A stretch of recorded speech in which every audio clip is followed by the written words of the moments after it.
Buenas noches, estimados estudiantes. Bienvenidos al TAP, que es un taller de ayuda virtual. Este es el TAP número 1. Mi nombre es Beatriz Elena Bedoya Ríos, un TAP para gerencia financiera. El contenido que vamos a abordar en el TAP va a ser análisis del entorno, estructura financiera y análisis de la estructura financiera. Este es el primer TAP. El segundo TAP está previsto para martes 19 de septiembre y el tercer TAP es martes 3 de octubre. Los TAP están enfocados para ayudar, contribuir al proceso de aprendizaje que obtienen con su profesor en el aula. Estos específicamente tratan de resolver o contribuir al desarrollo de las entregas. Entonces vamos a dar inicio al contenido. Lo primero que vamos a decir, aunque no se es muy explícito en los escenarios, vamos a aclarar la importancia de por qué un análisis del entorno en gerencia financiera. En el análisis del entorno, lo que se quiere argumentar es cuál es la situación económica actual que se vive en el país y que producto de ello han venido afectando de manera directa, pero no controlable, sobre aquellas variables que el gobierno tiene injerencia y que en esa medida están afectando a las políticas que internamente coloca el representante legal y su equipo para sacar adelante las estrategias y lograr los objetivos de creación de valor para el accionista. El accionista realmente lo único que le interesa es, ¿hay efectivo o no hay efectivo?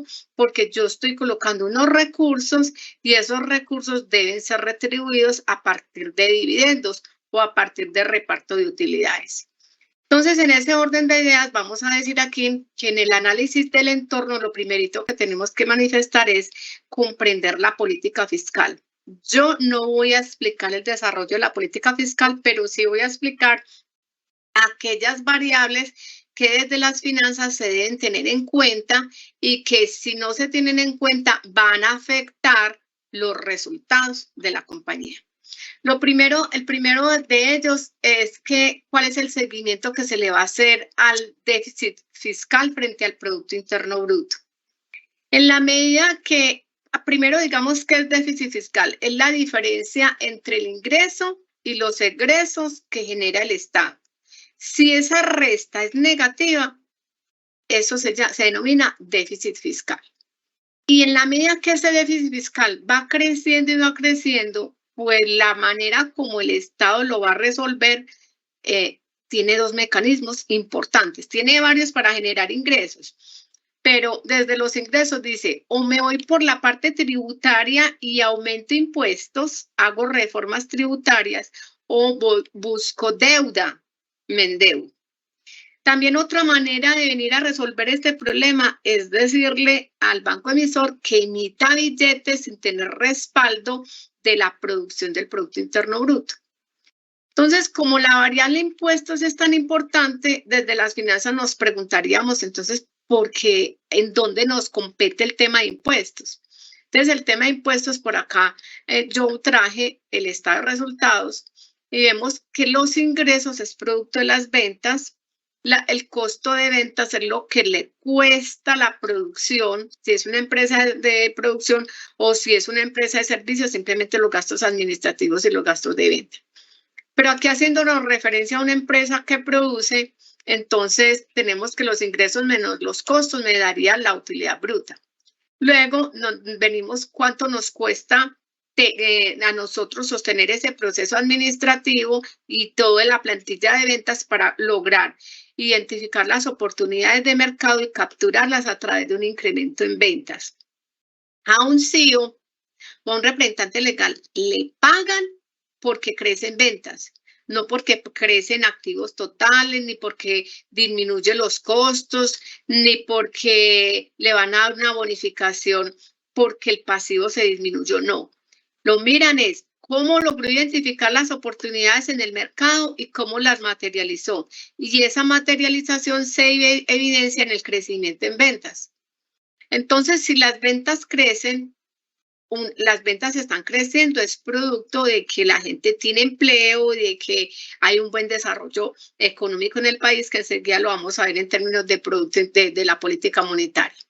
Pero el tema de impuestos lo puse aquí amarillito, porque en la medida que un gobierno tenga un déficit fiscal alto, pues entonces las expectativas es que va a venir a aplicar reformas tributarias, y esas reformas tributarias lo que le va a decir al inversionista o al accionista: señor, todo el esfuerzo que usted hizo aquí en esta gestión se va a ver disminuido al final en la utilidad neta, porque hubo una reforma tributaria y se cargó. Ahora bien, podría argumentarse que es que el gobierno no aumentó los impuestos, sino que al contrario lo que hizo fue una reforma tributaria, pero incrementando el impuesto de las personas naturales. Pues ese efecto se va a ver a futuro, porque la plata no le va a alcanzar a las personas, entonces las ventas, tal vez por muchas oportunidades que se tengan, la gente no tiene con qué comprar. Entonces las ventas se van a ver reducidas. ¿Y por qué hago énfasis en esto? Porque la entrega número 2 y la entrega número 3 hace referencia a crear valor. Adicionalmente, la entrega número 1 nos dice: identifique áreas de la empresa donde se puede generar valor. Y eso lo logras identificar inicialmente en el estado de resultados, en la opción de ingresos. Eso crea valor, pero destruye valor en la medida que se aumentan los costos, en la medida que se aumentan los gastos administrativos y los gastos de venta. Entonces, estas son áreas importantes en el tema relacionado en la creación de valor. Ahora bien, en términos de política monetaria, ¿qué podríamos decir? Que la política monetaria está en manos del Banco Central, mientras que la política fiscal está en manos del Ministerio de Hacienda. El Banco Central, entonces, en este caso para Colombia, sería el Banco de la República, hace periódicamente cómo ha sido la evolución de la masa monetaria. Entonces, si ha crecido o no ha crecido, para tomar control sobre la inflación. Y ese control sobre la inflación se logra en la medida que logre bajar o subir las tasas de interés. Si el Banco de la República dice que va a subir las tasas, que va a bajar las tasas monetarias, aquí vamos a ampliarlo un poquitico, este archivo en Excel se les puede mandar al coordinador para que el coordinador se lo mande a todos los estudiantes. Entonces, estas tasas de interés, si las bajan, le están diciendo: vea, es una política monetaria expansiva, las empresas podrían venir a desarrollar proyectos, podrían montar estrategias de crecimiento y de sostenimiento, vengan y elaboren sus proyectos. Aquí, como lo decimos, las empresas tienen estrategias de sostenimiento y crecimiento, realizan proyectos, y al realizar esos proyectos, pues van a los bancos, y ellos para hacer eso necesitan empleados, y los empleados, pues a su vez, como tienen un puesto fijo, podrían elaborar su proyecto de vida y necesitar para vivienda, para vehículo, para estudiar o para recreación. Lo cierto del caso es que su proyecto de vida les da para que se vayan y se endeuden y van a los bancos. Entonces los bancos le están con tasas de interés baja, colocándole a las empresas y colocándole a las personas naturales. En particular, para las empresas que permiten desarrollar proyectos, lo que les va a facilitar es que el país va a ver un crecimiento de la producción de bienes y servicios, denominado PIB. Y como este PIB va creciendo, pues hay empleo y las personas están tranquilas porque no hay ningún lugar futuro a una desvinculación. Entonces, la empresa va en marcha, pero la masa monetaria viene creciendo porque pone en circulación tanto el dinero que está colocando las empresas como las que están colocando las personas. Luego, mensualmente, el Banco Central viene y revisa esta cantidad de masa monetaria que hay en circulación y evidencia que hay demasiado dinero circulando para la cantidad de bienes y servicios que hay. Ese fenómeno se llama inflación. Entonces, el Banco Central interviene las tasas de interés para controlar la inflación y empieza a subir las tasas. Entonces, ese fenómeno de subir las tasas se denomina política monetaria contractiva. Actualmente estamos en esa política monetaria contractiva en todos los países del mundo, con el ánimo de venir a controlar la inflación causada por una cantidad de fenómenos macroeconómicos y también de salud que vienen desde el 2020. Entonces, no han logrado controlar las tasas de inflación, por lo tanto, las tasas de interés siguen arriba y estas tasas de interés nos va a incidir en la materia, en la parte específica de creación de valor cuando vamos a costear o a determinar o a estimar el costo de capital. Entonces, estas tasas de interés es un rubro una variable macroeconómica supremamente importante. Entonces, bajo este contexto, la política monetaria lo que nos quiere manifestar es cuáles son las variables que están asociadas a la política monetaria, las tasas de interés, la inflación, el Producto Interno Bruto, el empleo o desempleo y por consiguiente la inseguridad. Entonces, en este orden de ideas, uno podría entrar a contrastar si la empresa que yo estoy analizando, cómo se me está viendo estas variables macroeconómicas en el país. Recuerden que ustedes están trabajando con una empresa de México y esa empresa de México lo que nos tendría que entonces a revisar no la política monetaria que se está aplicando en Colombia, es la política monetaria que se está aplicando en México.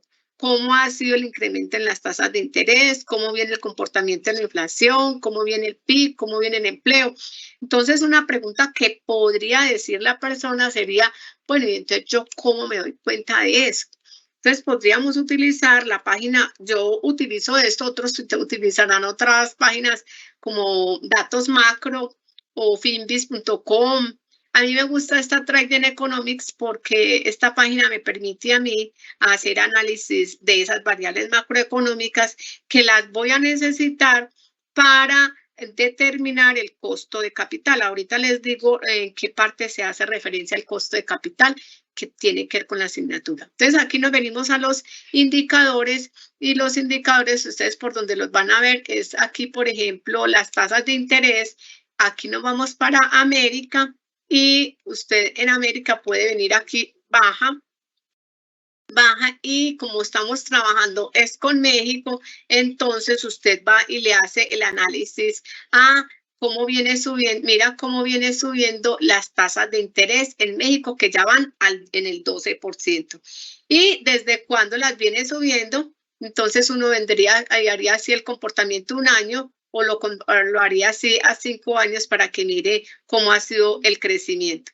¿Y esto qué tiene que ver con la inflación? Entonces vemos que las tasas de interés las vienen aplicando. Ahora, ¿cuál ha sido la tasa de inflación que viene aplicando, que se viene generando en México? Entonces nos venimos para acá y decimos que tiene un aspecto importante que mire con un incremento en las tasas de interés, viene controlando la inflación, viene controlando hasta que ya la tienen 4.79.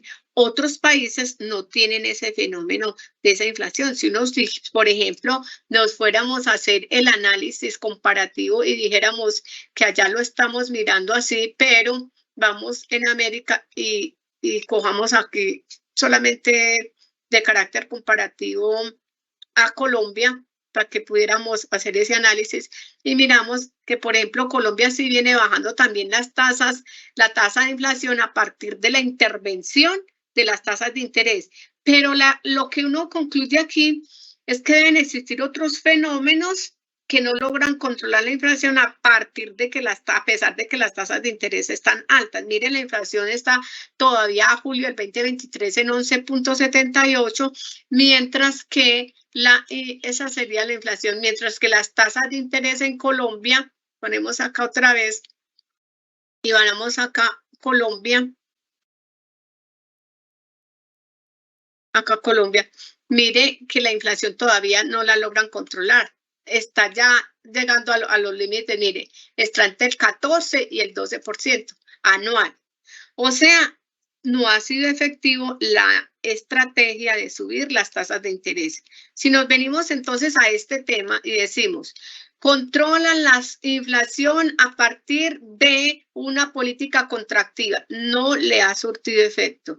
Y ya vimos cómo esta semana, finalizando la semana, algunas agremiaciones, entre ellas los bancos y también la ANDI, ya haciendo un llamado al Banco Central para que por favor modere las tasas porque el desempleo se viene incrementando. Entonces, en este contexto miramos cómo actualmente se maneja un desempleo, el PIB no viene creciendo en las expectativas que hay y el tema de la inflación.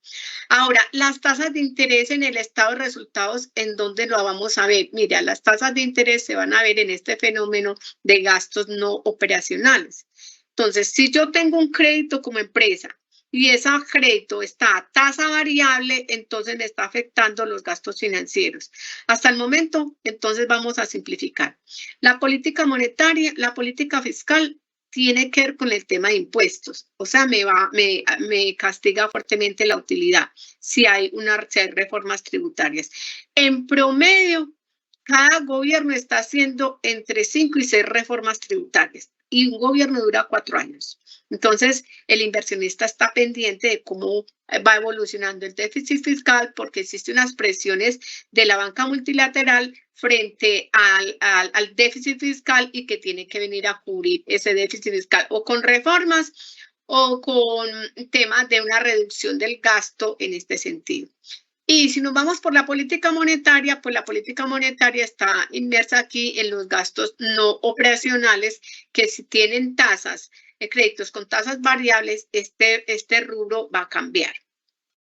Estos dos datos se necesitan posteriormente en la entrega número 2 para calcular el costo de capital promedio ponderado, que su cifra en inglés es el WACC, pero que en la literatura en Colombia o en español se llama costo de capital promedio ponderado.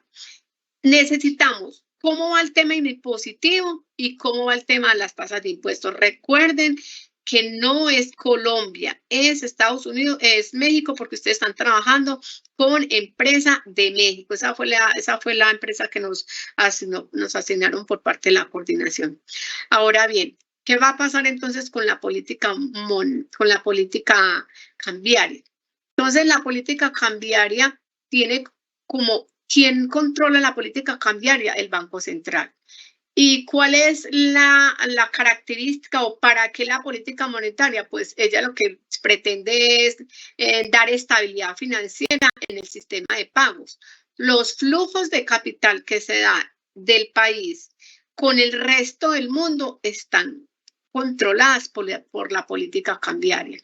Y México tiene un movimiento muy fuerte a nivel de importaciones y exportaciones. Si hemos escuchado las noticias, vemos cómo viene migrando la producción de China y de otros países migrando a México. Está entrando mucha inversión extranjera para favorecerse frente a los tratados de libre comercio que tiene con Estados Unidos y poder beneficiarse de los beneficios en la empresa. Entonces, ustedes ven, la empresa que les tocó es un sector de logística, de transporte, y en ese sentido, pues validar qué tipo de servicios presta y si esos servicios los presta en otras regiones y cobra en otra moneda. Entonces deben ir a buscar en el estado de resultados por acá una cuentecita que se llama diferencia en cambio. Es un valor positivo o un valor negativo en el estado de resultados producto de las relaciones internacionales o de los negocios que tenga en otros países. Entonces, es importante considerar la volatilidad del peso mexicano con el dólar, que es donde más negociaciones tiene, y habría que mirar la empresa cuando ustedes hagan el perfil, porque en esta primera entrega hay que entregar la característica de la empresa, el perfil de la empresa. Ahí debemos decir a qué se dedica, cuáles son los productos, en dónde está radicado, en qué países vende, qué relaciones tiene, cuándo fue fundada y que si ha hecho alguna otra operación de compra de otras compañías. Busquen en Google y pulan un poquitico más el tema del perfil de la empresa, diferente a lo que se le entregó en el documento en Excel, en PDF, para que trabajen. No esperaríamos que este perfil fuera de 2 páginas o 3 páginas, no 2 o 3 párrafos bien concretos donde le diga a uno exactamente a qué se dedica la empresa, cuáles son sus productos, en dónde está ubicada y si tiene relaciones internacionales para poder comprender hasta qué punto la política cambiaria lo afecta. Entonces aquí yo no me voy a poner a explicar entonces cuáles son los determinantes del tipo de cambio. Este archivito se los voy a mandar para que lo tengan presente, pero cuando ustedes por allá al final les dicen, bueno, como usted ya identificó las áreas de valor, ¿qué estrategia le propone a la empresa para que efectivamente mejore esa creación de valor? Entonces, debe reconocer qué está pasando con la política monetaria, política fiscal y la política cambiaria, porque usted puede proponer algunas políticas, pero no se le van a dar.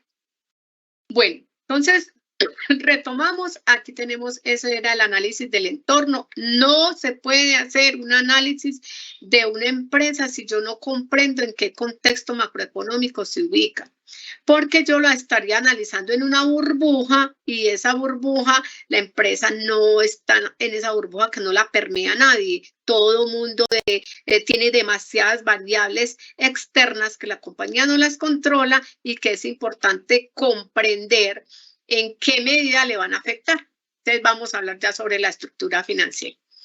Para la estructura financiera es importante comprender lo siguiente. Aquí vamos a decir la estructura es estructura financiera y vamos a decir la diferencia entre la estructura financiera y la estructura de capital. Bueno, de la estructura financiera decimos acá que este es el activo de la compañía, que son todos los bienes que posee la empresa. Si yo lo fuera a decir bien sencillo, esto es el qué tiene la empresa. Entonces, Y este lado de acá es cómo lo consiguió, cómo obtuvo esos recursos. Los bienes son bienes a corto plazo o a largo plazo, bienes tangibles o intangibles. También se conoce como activos corrientes y no corrientes.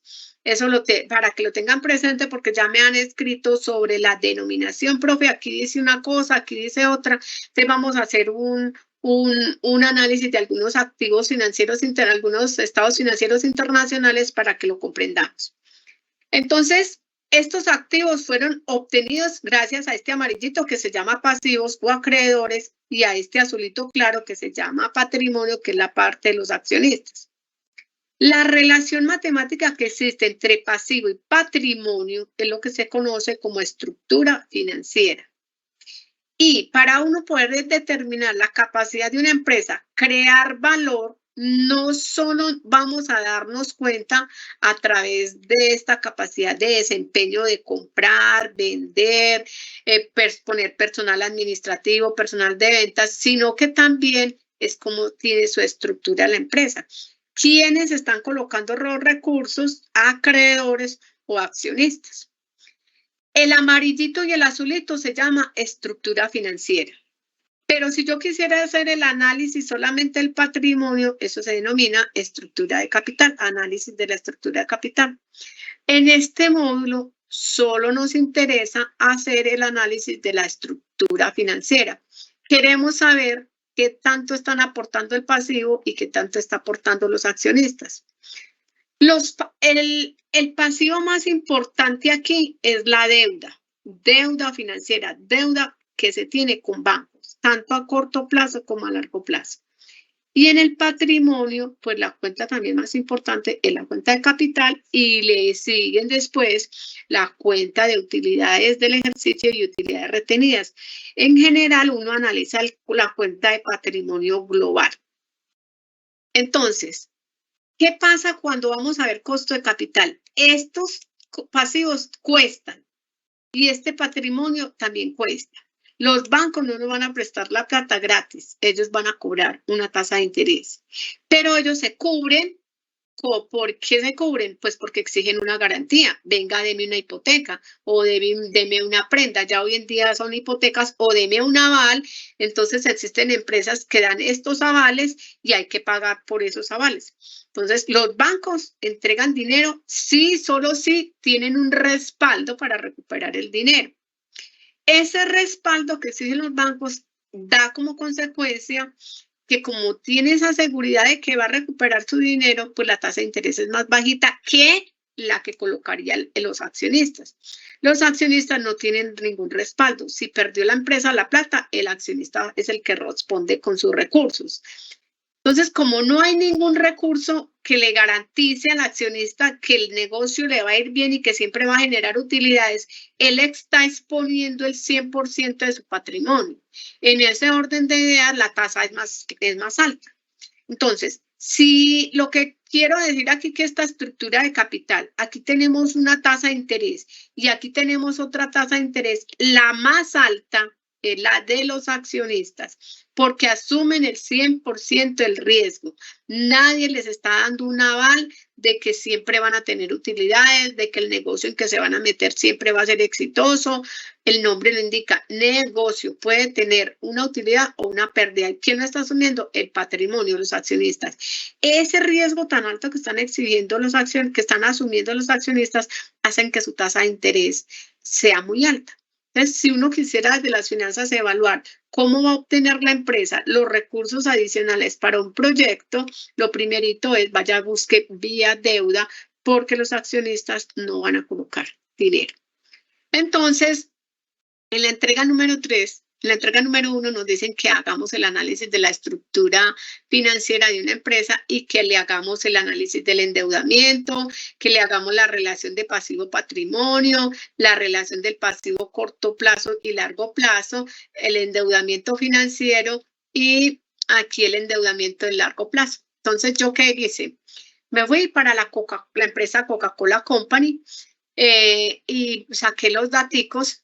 Esta plantilla también se las puedo presentar y vamos a mirar cómo se calcularon estos datos y uno no puede hacer el análisis de la compañía de ella misma durante 2 años. A ustedes se les entregaron 2 años de la compañía, entonces la información que uno logra hacer para 2 años es muy básica.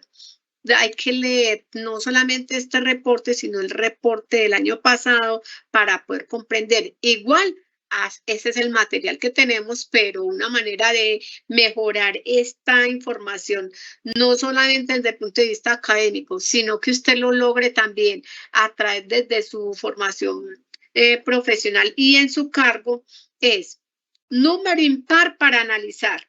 1, 2. Mientras más datos tenga, más podrá hacer un análisis de tendencias. Y la otra es querer buscar una compañía que sea competencia de la empresa que estás trabajando. Entonces, yo me fui para Yahoo Finanzas. Nos vemos acá en Yahoo Finanzas. Y en Yahoo Finanzas busqué aquí la empresa Coca-Cola.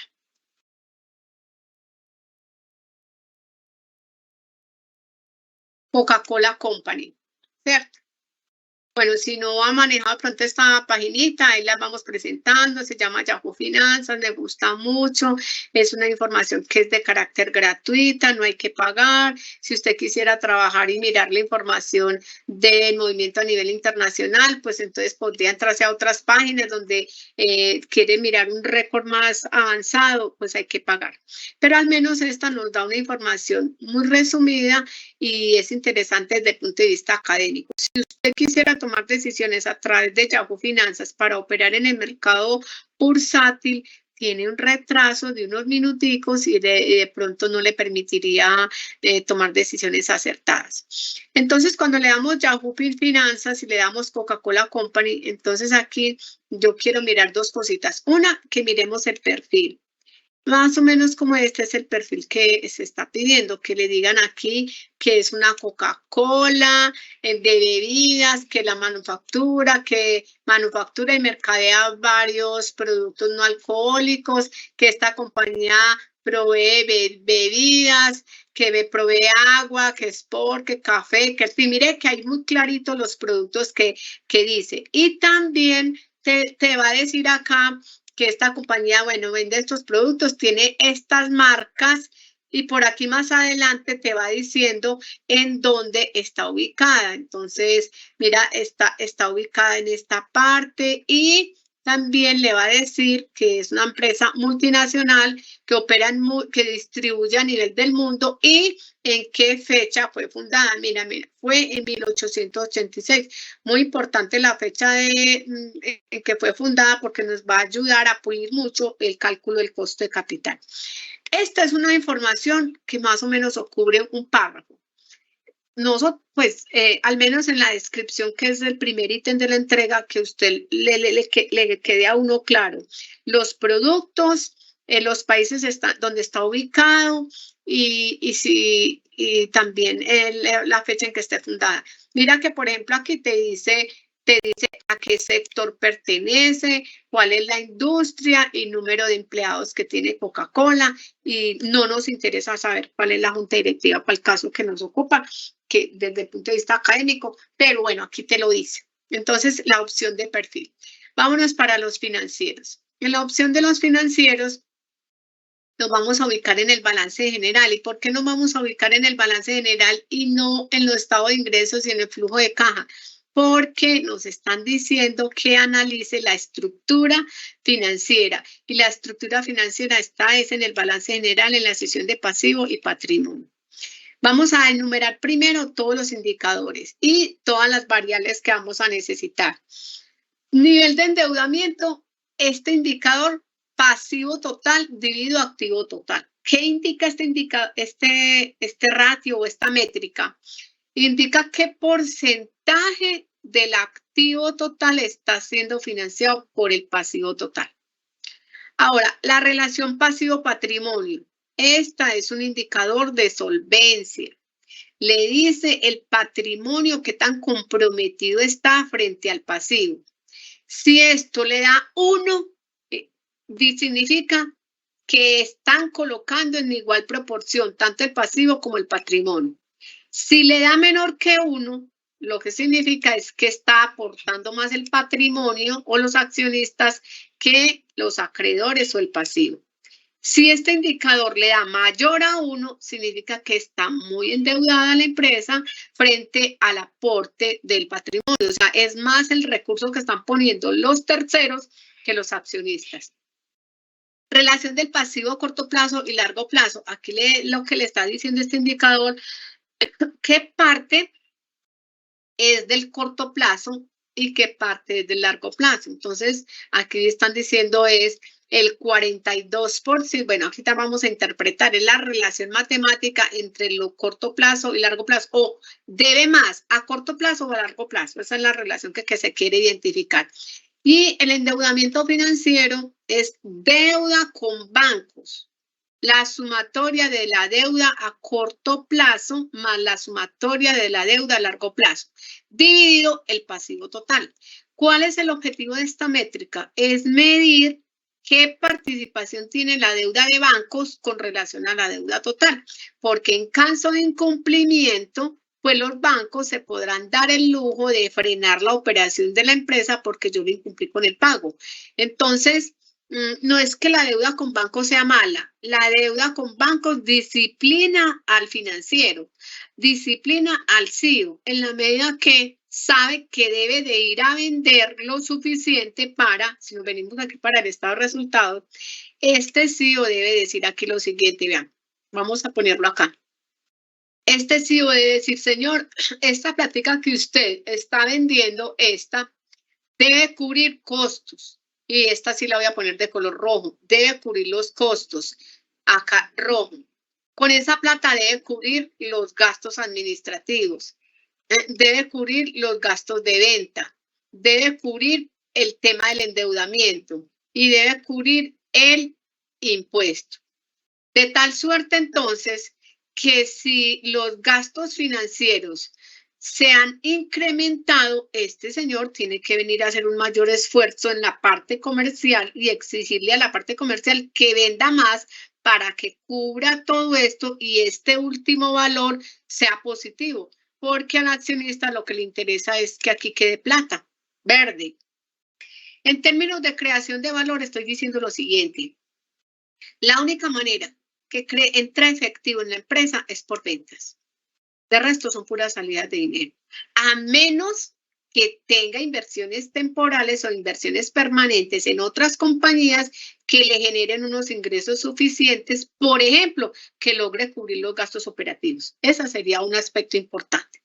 Pero por lo general las empresas dicen que es que yo tengo que cubrir todos estos costos y gastos con las ventas y me debe quedar plata para el accionista porque el que está esperando con esta plática verde que se llama utilidad neta, está esperando que ahí hay que cubrir el servicio de la deuda, hay que pagar el tema, las reservas legales que se deben cubrir, pero además de eso hay que pagarle dividendos a los accionistas, ellos no dan espera.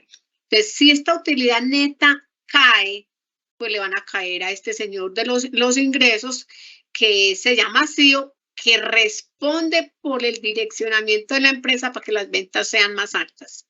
Entonces ahí ya estoy hablando de aspectos importantes de creación de valor. Entonces nos vamos para acá. Entonces frente a esto, el análisis que se está haciendo es qué parte de los pasivos representa frente al patrimonio, qué parte de los pasivos logran financiar el activo, qué parte de los pasivos es deuda con bancos frente al total de los pasivos, qué parte de los pasivos es corto plazo y largo plazo. O sea, que la estructura financiera lo que le está diciendo, venga señor, hágame el análisis de esta estructura de la compañía, porque a partir de ahí es que yo voy a empezar a comprender cuánto me cuesta usar estos recursos.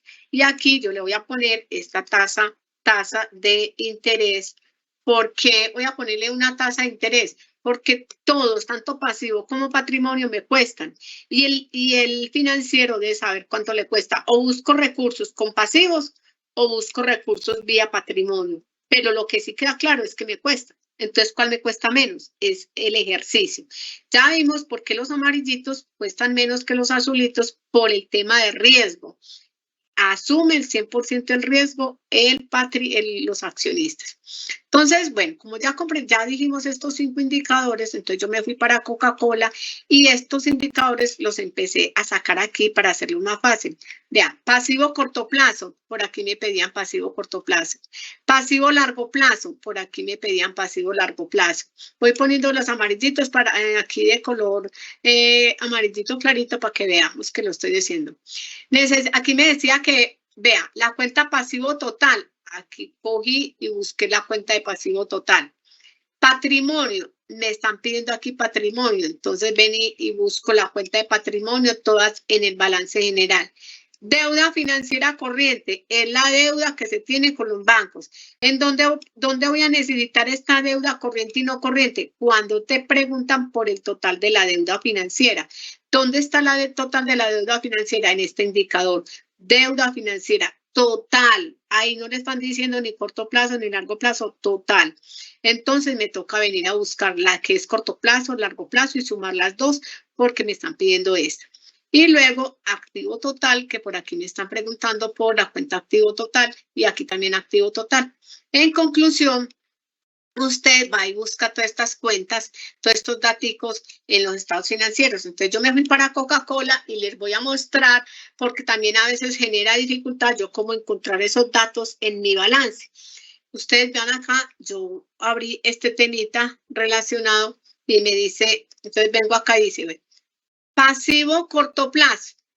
Vaya, busque de Coca-Cola cuánto fue en el 2022, 2021 y 2020. Aquí me están diciendo datos a diciembre 31 del 2022, datos a diciembre 31 del 2021 y datos a diciembre 31 del 2020. Entonces, me están pidiendo por quién, por pasivo corto plazo. Me voy despacio, veo que siempre se presenta el activo, entonces primero aparece el corriente, luego aparece el no corriente.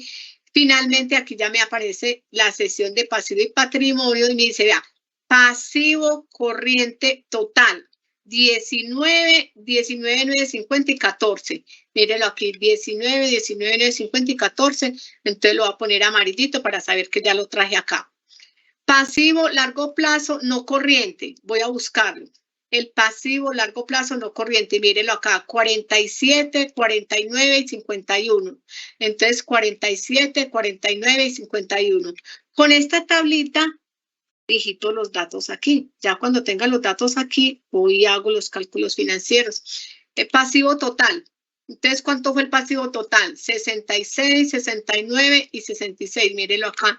66, 69 y 66. Lo pongo acá amarillito. Patrimonio. Voy y busco la cuenta de patrimonio y me dice que es 24, 22 y 19. 24, 22 y 19. Deuda financiera corriente. Ojo, aquí es donde yo veo que más se enredan y más me están preguntando. El semestre pasado también me preguntaron que la deuda financiera corriente no la encontraron. Entonces usted va y se ubica. Primero se ubica en el pasivo, vea, pasivo corriente. Y después de que encuentre el pasivo corriente, la primerita cuenta que aparece es deuda. Esa es la que deben de llevar allá. Aquí aparece como deuda corriente. Habrán otros estados financieros que se llama deuda financiera corriente. Entonces aquí yo llevaría 2.772.000, 4.6 y 2.6. Mira acá, 2.772.000, 4.6 y 2.688.000. Deuda financiera no corriente, ¿de dónde lo voy a sacar? Se va despacio, despacio, busca el pasivo corriente total, pero mire que ya después dice, aquí ya le dicen que cogió el pasivo corriente. Y de ahí en adelante ya sigue largo plazo. Mire que se llama ya es deuda largo plazo, no se llama deuda no corriente. Entonces deben comprender muy bien, la primera cuenta que aparece en el largo plazo, que se denomina deuda, esa es la que van a llevar allá, deuda financiera, y la llevan acá, que es 36, 38 y 49. Ahora, si la compañía tiene leasing, yo debo sumarlo porque también es una deuda, la empresa la tiene que cubrir. Entonces, el leasing también se debe sumar acá. Entonces, deuda. Aquí nos estaríamos dando que la suma de estas dos, o sea, mire que es una suma, me suma 2 más 36, acá me está la fila 31 más la 32, ya me está dando que ahí tenemos 39, 42 y 42. Y finalmente voy a busco la cuenta activo total y subo un poquitico acá y la cuenta de activo total 92, 94 y 87, y aquí 92, 94 y 87. Con estos datos que yo ya digité, entonces vengo y los busco acá. Busco pasivo total, divido activo total. Entonces borremos una. Signo igual. Busco pasivo total. ¿Dónde está pasivo total? Véalo acá. Y me dice que lo divida por el activo total. Entonces busco el activo total y lo divido. Enter. Y ya después de haber hecho eso, vengo y traslado. ¿Listo? Así hago con cada una de los indicadores. Como ya tengo las variables aquí, no es sino venir a buscar el pasivo y divido por el patrimonio. Aquí pasivo corto plazo y divido por el pasivo largo plazo. Deuda financiera y divido pasivo total. Cuando ya haga este primer año, arrastro y me da para los años que es. Yo cogí 3 años, pero a ustedes les dieron 2 años. Entonces, ¿qué vamos a decir aquí? El año 2020, que es importante porque en la rúbrica de evaluación, si nos revisamos aquí, mira que decimos la evaluación, ya casi voy a terminar para la sección de las preguntas. Me voy para acá y miramos en el escenario número 3. ¿Qué me están pidiendo? Me están pidiendo no solo que haga cálculos, sino que haga análisis. Entonces, en la actividad evaluativa, le dice acá, esta es la actividad evaluativa, acá, y me dicen que los cálculos matemáticos me valen el 30 y el análisis me vale el 30. O sea, vale un 60% esta estructura, vale mucho, vale más del 50%. Entonces, yo hice muy bien mi cálculo, pero no fui capaz de interpretar. Entonces, Cuando usted vaya a hacer el análisis, lo primero que tiene que pararse es en el año más reciente, no en el año 2020 ni en el año 2021. No se puede colocar en el año 2021 porque al accionista lo que le interesa el año más reciente, el 2021 ya es periódico de ayer. Entonces aquí lo que usted tiene que decir es que el endeudamiento total rebajó en 2%. Ya toca después ir a buscar motivos por los cuales ese endeudamiento disminuyó. Ahora, ¿cómo ha sido el nivel de solvencia que tiene la empresa? O sea, el tema relación pasivo-patrimonio, aquí era el 278%, o si yo le quitara este porcentaje y le pusiera en números, es 2.78 veces. O sea que el pasivo es 2.78 veces el patrimonio, y si aquí también le quito esto, lo colocaría 3.02%. Mire que esta relación disminuyó, pasó de 3.02 a 2.78.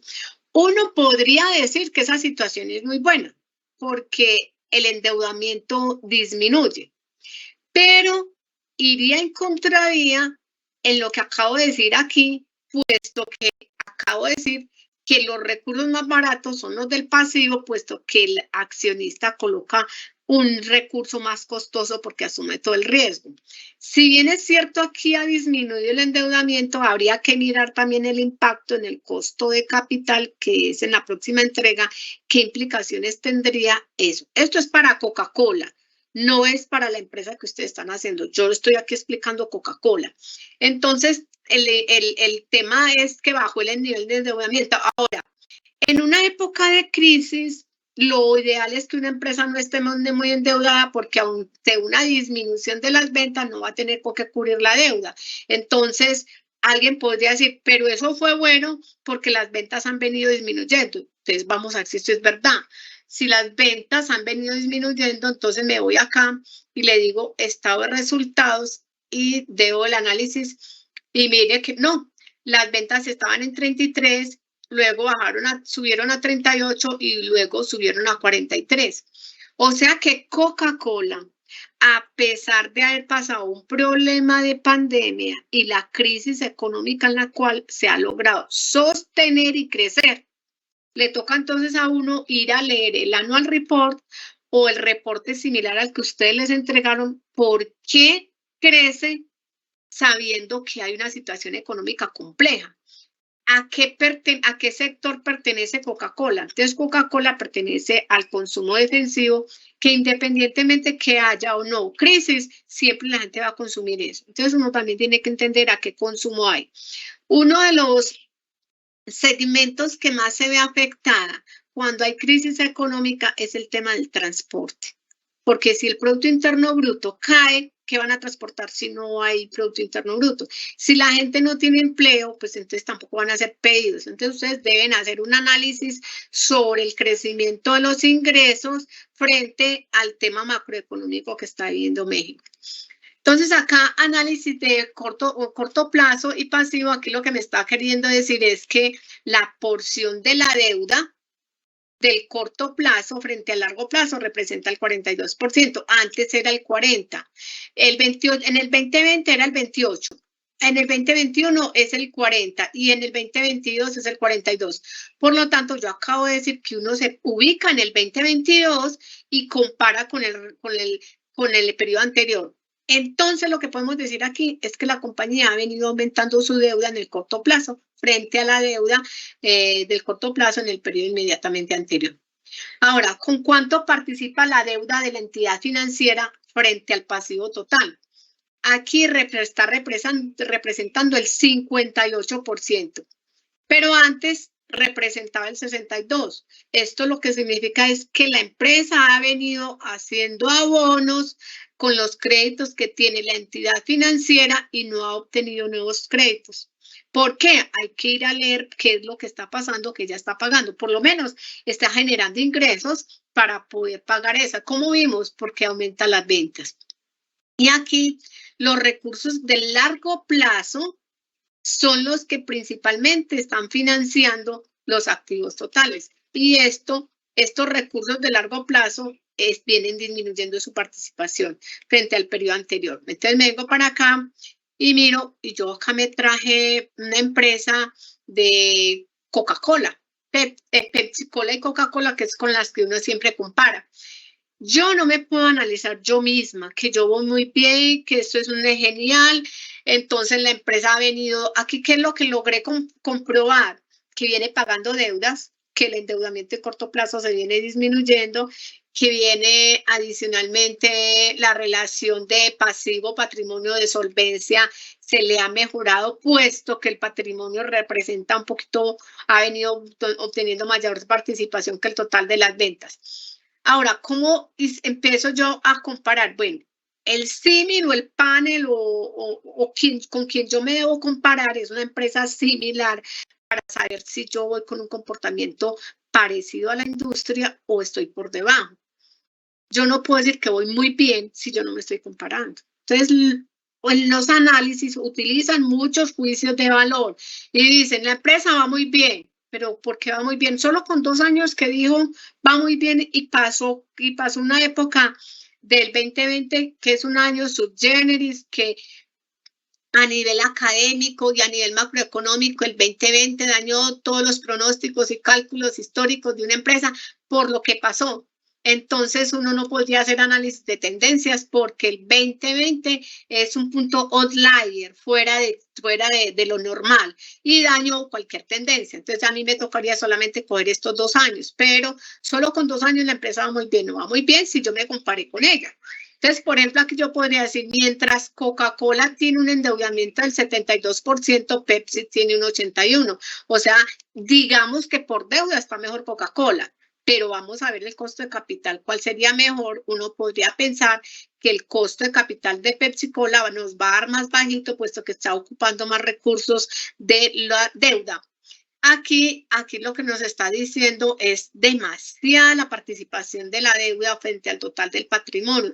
Ante una caída de ventas de Pepsi-Cola, el golpe es muy fuerte porque está muy apalancada con deuda, más que con patrimonio. Aquí sería, si quitamos esto en porcentaje, sería 4.37, mientras que en este dato sería 4.56. Ahora, si los ingresos están respaldando y están soportando todo eso, maravilloso que la operación de la empresa le alcance a cubrir ese nivel de solvencia tan bajito que tiene. ¿Qué es nivel de solvencia? Pues que es demasiada la deuda frente al patrimonio que tiene representado. Y aquí también podemos mirar que la empresa de todas maneras sigue con un endeudamiento del corto plazo más alto que Coca-Cola y la deuda financiera con relación al pasivo total son comportamientos muy similares. Entonces, acá ya en la redacción yo cogería estas dos. Bueno, entonces ese sería el ejercicio. Si usted podría hacer la entrega número 1, ahí están los cálculos matemáticos, ahí están los indicadores. Se recomienda ir a buscar una empresa. Ustedes, por ejemplo, que tienen esa empresa logística, podemos ver que ustedes podrían analizarla con FedEx, que FedEx México, mira, entonces tienen la empresa de logística, pero la podrían comparar con FedEx. Y si no, pues entonces compárenlo con UPS. En Estados Unidos hacen la observación, pero es importante. No es esencial, no lo está pidiendo la rúbrica, que tengan que analizar para otra compañía, pero en la práctica uno siempre tiene que hacer ese análisis con la otra compañía. Bueno, este es el tema de hoy. Quedo entonces con las preguntas.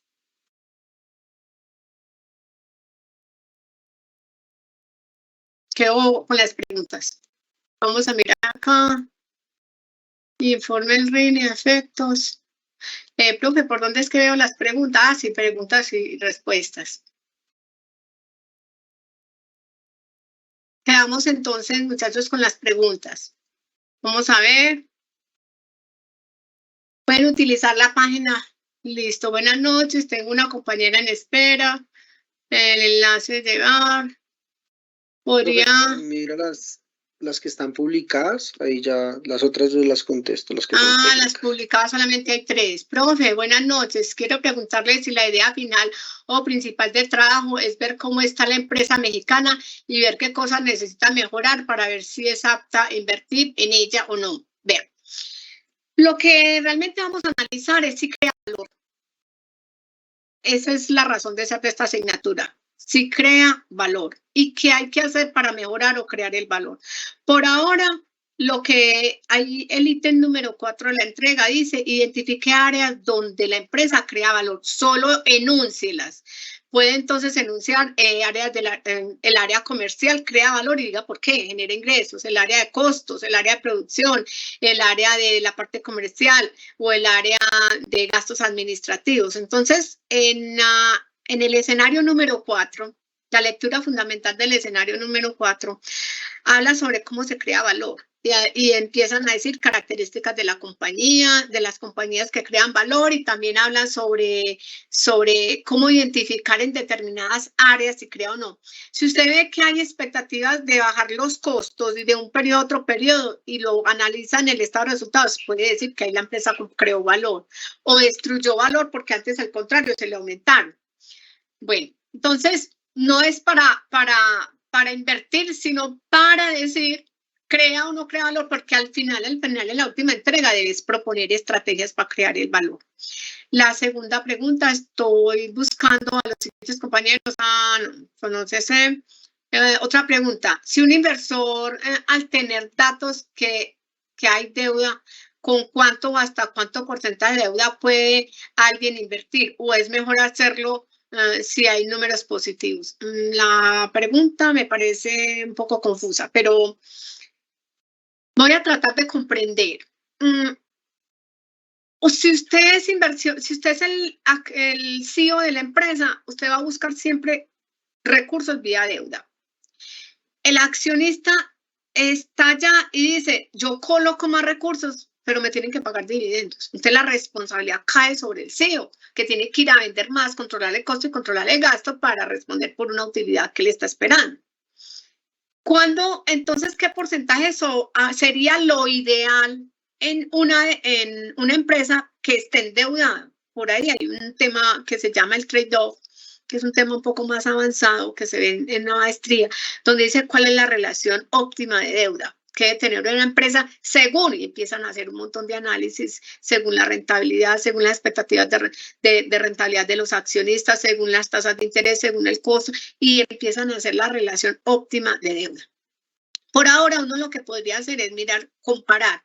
Si la competencia está en esto, entonces yo miro ese nivel de competencia, si a mí me daría ese porcentaje. Y adicionalmente, en cuánto estoy obteniendo yo los recursos, porque puede que la empresa, la competencia sí esté endeudada, pero tiene en su junta directiva inversionistas institucionales que le permiten obtener tasas diferenciales en el crédito, mientras que el otro no. Entonces, por eso uno tiene que ir a hacer bastante análisis sobre la situación y no estar ahí, responder a la deriva, que eso se podría hacer así tan fácil y que lo ideal sería que esté endeudada el 80%, lo ideal es el 50%. No, hay que hacer bastantes análisis sobre sector, características, estructura de propiedad, la situación también económica del país, porque mira que el panorama es que el recurso es escaso, y en la medida que es escaso, pues va a ser costoso y tiene que hacer un mayor esfuerzo el inversionista, el CEO, el representante legal, para conseguir ventas que logren compensar costos, gastos administrativos, gastos de venta y gastos de endeudamiento. Bueno, ¿qué otra pregunta tienen? Profe, qué interesante, qué términos debe tener en cuenta uno o entender súper bien para poder hacer esto. Bueno. Comprender bien el tema de la estructura. Primero, cómo está conformado el estado de resultados y el objetivo del estado de resultados. Segundo, cuál es el objetivo de un balance general y cuáles son las cuentas y la relación que existe entre estado de resultados y balance general, porque hay cuentas que impactan de manera igual en los dos estados financieros. Y otra es como la interpretación básica de los estados financieros. Creería yo que es muy importante ir a leer indicadores de estados financieros y algo muy importante, no pueden desconocer el contexto macroeconómico. Si usted va y hace análisis y le dice, por ejemplo, la empresa deberá incrementar las ventas en un 25%, entonces yo diría como miembro, venga, ¿Y dónde va a sacar el 25% si no hay gente que compre porque hay un desempleo muy alto? Entonces busque otros mecanismos de bajar el costo o gasto porque las metas no se pueden cumplir. Entonces, les recomiendo también que estén enterados en términos de variables macroeconómicas. Buenas noches, profe. Es que tengo dudas sobre la conformación de los grupos, ya se crearon y cómo se consulta si se puede trabajar individual. Directamente escríbele al profe. Escríbele al profe qué inconvenientes tienes, no has logrado contactar a los estudiantes, qué problemas, evidencias de que no lo has contactado y ya el profe te determinará qué puedes hacer. Bueno, ¿qué otro comentario tienen aquí, profe? Una duda, yo busqué una empresa que cotizara en la bolsa mexicana y al revisar los estados financieros noto que los valores son muy superiores a los que la empresa asignada. Sin embargo, sí, claro, la puedes analizar porque hay temas, en el análisis debes hacer la aclaración. Aunque estoy comparando con una empresa muchísimo más grande, me servirá como benchmarking o como punto de comparativo en aquellas cifras donde se calculan de manera en número de veces o porcentajes, más no en aquellas métricas que están dadas en pesos. Eso sí lo tienes que tener en cuenta. Y la otra, si no cogieron una compañía de México, sino que cogieron una compañía de Estados Unidos, también deben hacer la salvedad que está expresada en dólares y que por lo tanto el punto comparativo va a ser dado en aquellas métricas que se expresan en número de veces o en porcentajes, como por ejemplo la estructura de la deuda. Profe, y en la deuda a largo plazo, en el informe que nos entregó hay dos, deuda a largo plazo y deuda bursátil a largo plazo. Estas las debo sumar y dejar una sola deuda financiera. Te recomiendo que sí, que leas la deuda bursátil, la nota de los estados financieros, específicamente a qué se refiere. Si es deuda exclusivamente con banco, la sumas y ya total deuda financiera. Profe, buenas noches. Se recomienda la comparación con una empresa netamente mexicana, ojalá, pues ¿qué es la ventaja de ser las dos mexicanas? Que están permeadas por las mismas políticas macroeconómicas, pero si no lo tiene, cójalo una empresa. Otro estudiante puede decir, profe, pero es que en la rúbrica no dice eso. Yo sé que no dice eso, pero usted quiere tener un buen desempeño, debe comparar con alguien para que usted sepa si la empresa que está transmitiendo está bien o mal. Máximo que apenas tiene 2 periodos y 2 periodos en finanzas son muy poquitos de análisis y con unos años tan particulares como han sido del 2020 en adelante. Profe, los valores se deben dar en porcentajes siempre, no dependiendo el indicador. Mira, por ejemplo, este indicador que me está dando 278 y me da 278%, ya no se usa expresar números en porcentajes tan altos. Entonces, cuando ya es más de 1, entonces uno lo que dice es número de veces, 2.78 veces. ¿Para qué? Para que nos vaya mejor ahí con ese indicador. Correcto. Dice, profe, teniendo en cuenta que al ser una empresa de transporte se ve directamente afectada por los costos de la gasolina, tendríamos que realizar alguna validación frente a este aspecto. No, simplemente usted hace un comentario y lo deben de tener ahí en las notas de los estados financieros, cómo se han visto golpeados con el tema de la inflación. Entonces, una variable que no controla la empresa, pero que ha afectado el desempeño de la empresa, eso debería estar en el análisis. Lo deben escribir. Pues yo supongo, porque si a mí me tocara hacer ese análisis, yo diría que aunque la empresa ha hecho un buen esfuerzo en la parte comercial, lamentablemente hay fenómenos externos que han incidido en incremento en los costos, como la gasolina. Profe, ¿dónde podemos encontrar los datos de la empresa aparte de Yahoo Finanzas? Es que la empresa que me asignaron solo me aparece en 2 años. A todos la empresa es de 2 años. Sin embargo, ¿uno qué podría hacer? Uno viene y dice, se mete en Yahoo y le busca Annual Report, le puede decir Annual Report of, me parece que se llama Traxon. Es como se llama la empresa, Traxon. ¿Cómo es que se llama la empresa? Alguien tiene ahí a la mano mientras yo lo busco para que se me rinda el tiempo. La empresa se llama Informes de Tracción, sí. Tracción.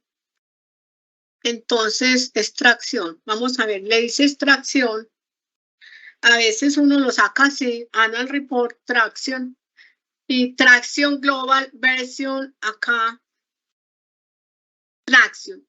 Se mete a la página principal de ellos y analiza a la página principal y busca los PDFs, así es como yo los he encontrado. Puede que no lo encuentre como Annual Report porque está en México, entonces ponga Informe de Gestión 2021. Informe de gestión, si dice informe de gestión 2021, le va a salir 2021 y 2022. Ahí podría complementar. Pero en principio están pidiendo simplemente 2 años en el análisis. En la clase dejamos solo un indicador en porcentajes y los demás en número entero. No hay ningún problema. Lo importante es que el estudiante aprenda a interpretar el indicador. Profe, dices que el nivel de solvencia es más alto con relación a qué. Ya. Entonces acá venimos que mira el nivel de solvencia, sea pasivo con patrimonio. Aquí está es 3.02 y aquí es 2.78. O sea, aquí uno diría mejoró el nivel de solvencia, 3.02 a 3.78. Pero si comparo con Coca-Cola, pues es más alto o digamos más peligroso. El mejor índice de solvencia es este. Y el más delicado, más comprometedor es el de Pepsi porque es 4.37 veces el valor del patrimonio. Mientras más alto, más riesgo de insolvencia hay.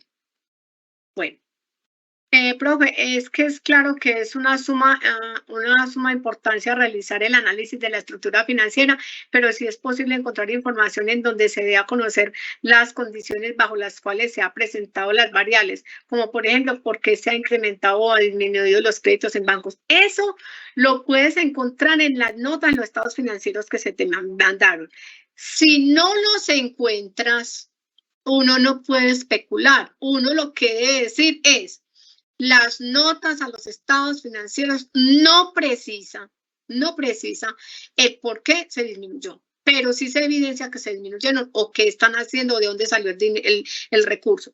Lo que pasa es que cuando uno hace un tema relacionado con flujo de caja, uno sí sabe de dónde sale la plata. Entonces, si uno mira acá y me voy para Yahoo Finanzas, espérate acá, Yahoo Finanzas. Ya estamos aquí con el tiempo, muchachos. Se ya me cortan. Aquí finanzas, mira que dice los flujos de caja. Si uno sabe leer este flujo de caja, uno sabe de dónde salió el dinero y ellos en dónde, por qué están pagando esas platas. Entonces son flujos de la operación, flujos de inversión y flujos de financiación. Y eso está en los estados que se les mandó. Vaya entonces, análisis, lo que pasa es que la materia no abarca explicar el análisis de flujos de caja, de flujo de caja libre. Si este flujo de caja libre yo lo comprendo, sería capaz de poder decir la empresa en que está invirtiendo, pues de dónde salió la plata o porque está haciendo los abonos a los créditos o porque está aumentando la deuda. Entonces, buenas noches. Estado financiero tomamos el valor del vencimiento circulante de la deuda a largo plazo para deuda financiera corriente. Si deuda, tomamos el valor de vencimiento circulante, sí, esa es deuda corriente, sí señora. Profe, ¿es posible que en Excel sea compartido adicional a los valores del estado financiero serán tomados del PDF de la empresa mexicana de fuentes como Yahoo Finanzas? No, ustedes vean, cojan los estados financieros que se les mandó para el análisis. Y si que van a comparar de otra compañía, deben decir que obtuvieron los estados financieros de Yahoo Finanzas y que a partir de eso trabajaron sus comparativos. Profe, también se pueden sacar datos de una empresa de la base de datos de ENIS, la cual está en la biblioteca, sí, claro, sí. Siempre y cuando pues sea del mismo sector y la misma industria, porque yo no voy a comparar una empresa de retail con una empresa logística, no tiene razón de ser de la explicación. Listo, muchachos, entonces que pasen, ya se aclararon todas las dudas, ya bastantes dudas, muchas dudas, me encantó, muy bien, 138, muy bien. Bueno, que pasen una feliz noche, nos veremos los que son estudiantes, nos veremos en la clase mañana. Feliz noche.